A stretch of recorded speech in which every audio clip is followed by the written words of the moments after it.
Hello friends and enemies, welcome back to Happy For Now. It's me, Isabel, here with another one of our Summer of Collabs videos. So this video is with Bree from In 11 Words and obviously Tamika from Tamika's Library.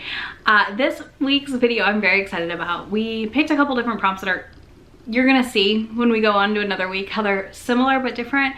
So this one is about books I couldn't put down. So for me, these are longer books that I found myself devouring very quickly at a pace I normally am not at when I read, but also in the way where like I was doing my best to avoid all other responsibilities and focus on reading these books. If you somehow don't know who my two lovely collaborators are on this video, Bree from In 11 Words is an absolute delight. She is a treasure to the whole community of romance booktubers. She is just absolutely wonderful. I love watching her videos. I love getting recs from her. Bree is just like sunshine in a person. And Tamika, you know Tamika. Like, if you don't know Tamika, I don't know how you don't. That's my baby sis. So, not literally, like we're not blood related, but yeah, that's my baby sister. So, you've seen her here a lot. But let's dive right into the 5 books I picked out for this video.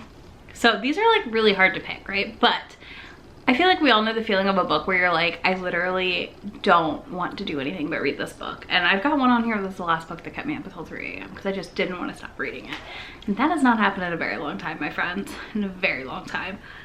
So first things first, we're gonna start with one that I've talked about a lot recently and has been the focus of a read along I'm doing, which is Hidden Legacy. The first time I read the Hidden Legacy books, I could not put them down. I blew through, I think, the first 2 or 3 books in this series in no time flat.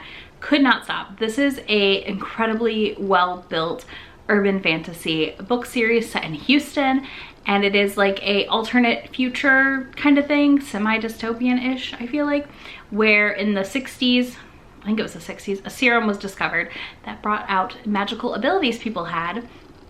And some families have them and some don't, and thus we have this society created around these houses, these families who have magical abilities and those who do not. And it is so well done.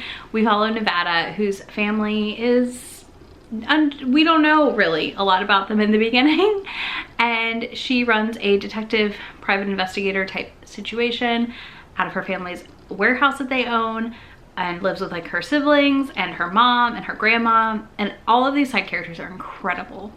Her sisters, like they're all just like, the side characters in this story are amazing and you're so engaged by them. But she has a interesting run-in with Mad Rogan, who is like a known bachelor loner, like dangerous man, and we follow their slow build of a relationship and this amazingness of like, Rogan is used to getting his way and Nevada is like not here for it and will push back on him constantly. So we get to watch this really great push and pull between the two of them as they explore as they solve some mysteries, crimes, situations in town. And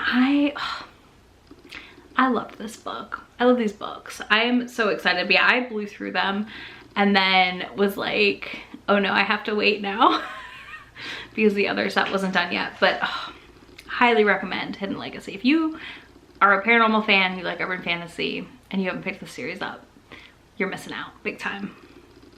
Next we have Stolen Heir by Sophie Lark. So when I read the first book, Brutal Birthright, I really enjoyed it for the most part and I thought it was really good. But when I started Stolen Heir, I did not want to stop that book. Like, I'm pretty sure I did not stop that book more than twice because I was so invested in the kidnapping and where we were going on this and like the Beauty and the Beast elements. It was just so good. It was so well done. And it had all of my like favorite tropey things in there. So I just literally did not want to put this book down. And I don't think I did at all. Because it was just fan-freaking-tastic. Next we have For the Wolf by Hannah Whitten. This is one that once I started it, it took me a minute to get it like actually started. But once I was going with it, I did not want to stop, and I don't think I did, because this is such an interesting story. This felt like what I want out of my fantasy romances. It is not like a hard, like capital R romance, I would say, but it is like borderline. It's almost a capital R romance, but it's not quite a capital R romance, so just know that going in. This is definitely more fantasy. This is about 2 sisters. The first daughter gets the throne. The second daughter is for the wolf, and she is sent into the woods to be sacrificed to this wolf being. Again, Beauty and the Beast vibes. and her name is Red, and she is kind of like relieved to go out into the woods onto this journey. But then she finds out all these things that they thought were truths were not truths about the wolf. And I live for those. I live for that moment of like, oh shit, we were wrong. Oh shit, we were wrong. Oh, the best. This I gave like a 4.5 when I read it, and I still freaking love it. I need to read the sequel. It just came out this summer. And I honestly just like, it's so good that you're missing out if you like fantasy romances and you haven't picked this up. Again, it is not a hard like capital R romance, but I do feel like it has enough romance elements to satisfy those of us that are mostly romance readers. The next one is The Dragon's Bride by Katie Robert. When I got my arc of this and finally started it, I literally just was like, I'm not doing anything but reading this book. The Dragon's Bride surprised me in a lot of ways. I thought I would be disappointed because there's no double penetration since he's got 2 dogs. But I was not. It made sense. His business is too big. It would not work. And Katie is very much on the realism side of that aspect. It would literally have ripped her in half. So thank you for not doing that, honestly. But The Dragon's Bride for me was just such a surprise. I didn't know what to expect going into it. And by the time I was done, I was just like, oh, I think I took like a couple breaks to read this, and it was just an absolute delight. This follows Briar, who is on the run from her abusive partner. I will note there's domestic abuse in this book. There's also unaliving of someone, and some other things in here, so definitely check the content warnings. Katie is very good about providing them. I will link to them in the description. But this surprised me because like I didn't know that I would love it as much as I do. I didn't think it'd be bad. I usually enjoy Katie Roberts' writing, but I just had it was like, I don't know if this is gonna hold up to what I want.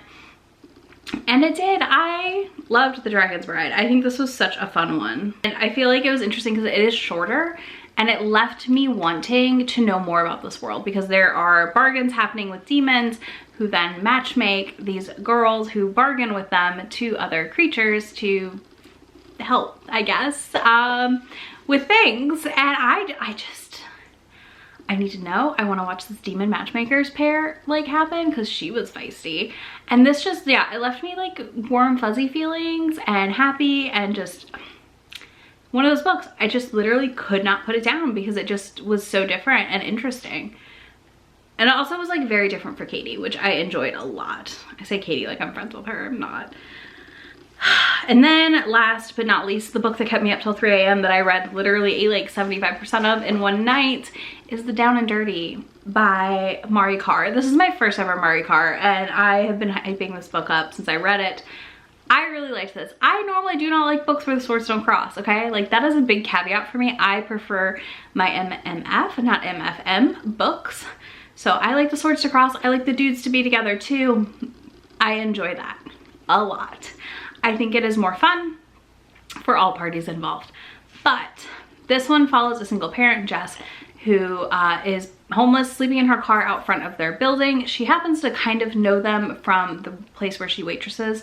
They come in once a week for their lunch, and it's really good. Like, it was really cute. They find her out in the car with her son, and like she's half frostbitten, and one of them is a doctor, so he like helps get her back to health. They convince her to move in with them because they have a spare bedroom, and like, it's fine, your son can live with it, like you both can live here and it's safe, and we're not gonna like kick you out or charge you rent.